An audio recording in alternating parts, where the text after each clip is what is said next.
had the time without actually rereading it. I do remember what I had already written about in my book. Wiesbaden, the place in Germany to which my father was sent as a 10-year-old to join his army father, has a heathen wall. Heathen and pagan mean pretty much the same thing, of course. And Wandervogel, which my father joined, was pagan. So whenever he called himself a heathen or a pagan, which he frequently did, and in fact when he went in for a heartthrob, he put down his religion as pagan.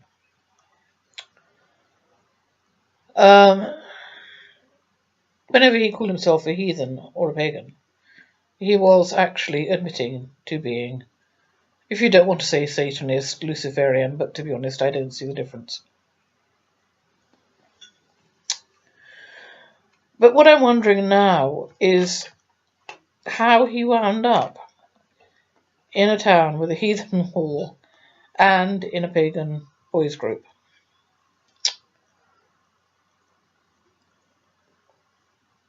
I had simply thought that his parents were naive and that they did believe, that Wandervogel was some sort of version of the Boy Scouts, which Germany never had. They didn't have the Boy Scouts, simple as that.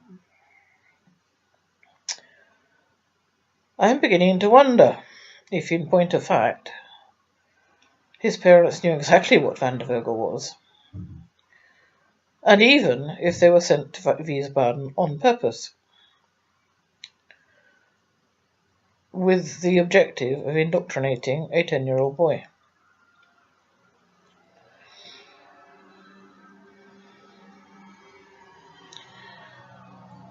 And what he would have learned about paganism, not to mention, of course, the fact that a number of the Nazis worshipped Odin, the Viking. What was he? The Viking god of war. Anyway, he was pretty much a chief sort of god in Viking mythology. As I've said many times, the name Odin is also the same as Woden, and our day of the week, Wednesday, actually means Woden's Day. I've only just noticed that Ellen also died on Wednesday. I had assumed in her case natural causes. She had bronchiectasis. She was 74.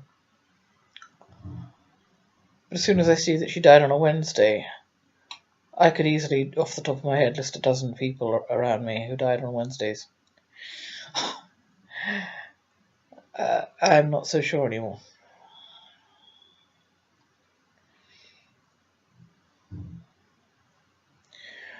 So there it all was, really. Odin is still the popular god of neo-Nazis.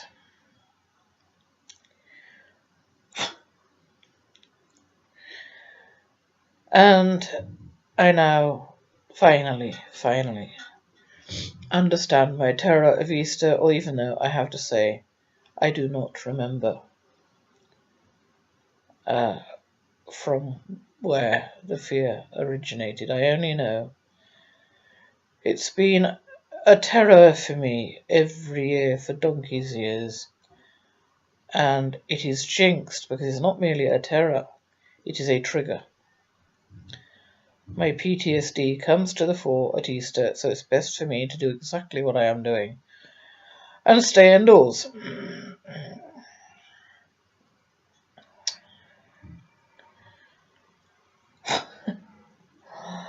I was required to let 2 people in yesterday, and my lungs were not very good, which has been the case the last week or two.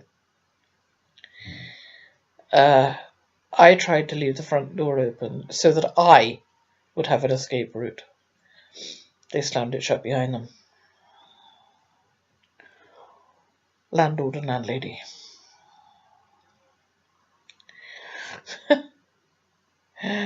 Come in force to intimidate the tenant.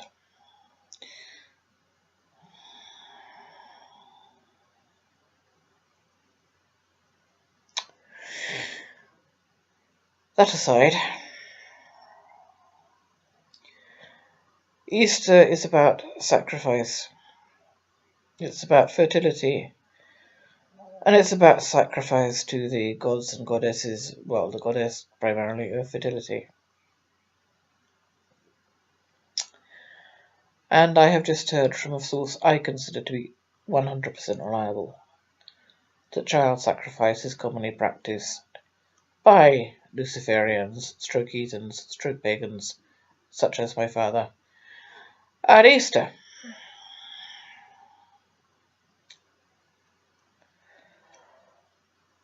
Okay, I do not remember ever seeing a child sacrifice. I remember very nearly being one, but not at Easter. On my birthdays, 2 of them. And I remember that my half-sister Karen died exactly a week after her birthday.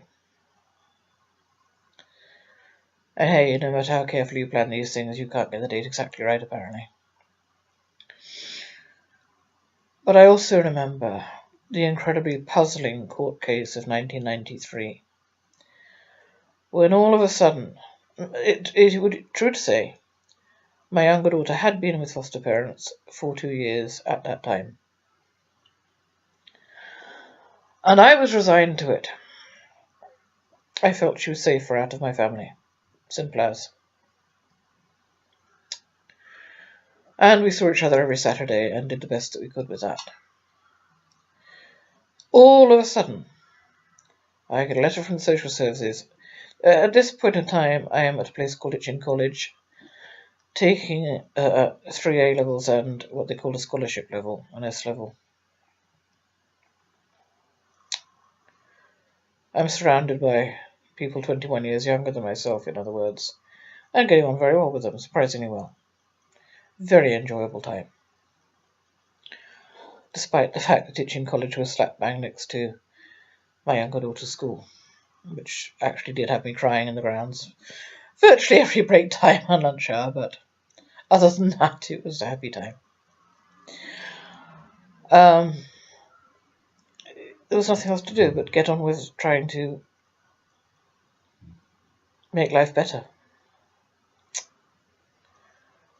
So suddenly I get this letter saying that the foster parents want to adopt my daughter. And suddenly everything is chaotic.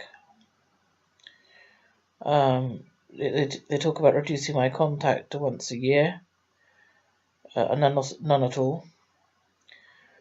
Clearly I had to go to my solicitor. He rather disastrously suggested that I apply for a residence order.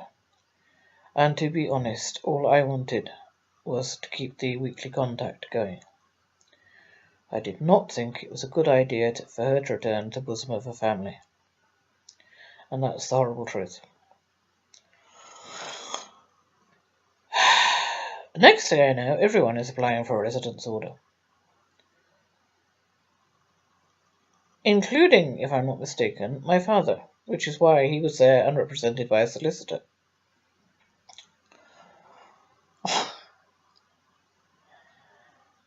And barely a word of truth was spoken, so I expected the people who knew the truth to stand up and say that's not true. My father claimed that I never allowed him to see my younger daughter. Yes, I did, but not without supervision, not on his own. I had photographs to prove that he had had recent contact with my younger daughter. Photographs. They wouldn't look at them.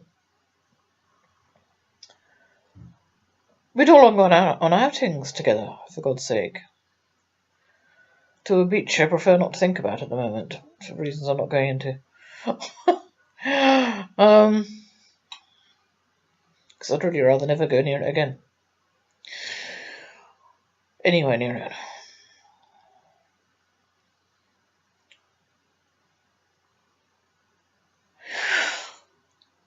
Anyway, I had forgotten. I had said that the court case went on for 6 consecutive days while I fought alone against, well, with a barrister I didn't know and who didn't know me and who didn't hear anything I said and had never met before, against 5 solicitors, all of whom would go into a huddle in the mornings before the court case began. 6, I thought, consecutive days, until I remembered that in point of fact we had a break for Easter, which I've just checked was on the 11th of April that year. So I would say probably roughly 3 days before it and then another 3 after it. But it wasn't wound up until after Easter. I had to break for Easter. I no longer consider this timing coincidental. And I think I just uploaded a video in which I pointed out that the end result was that my father had loan contact with my younger daughter.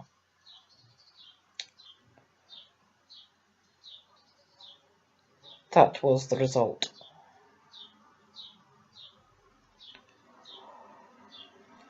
Easter and child sacrifice.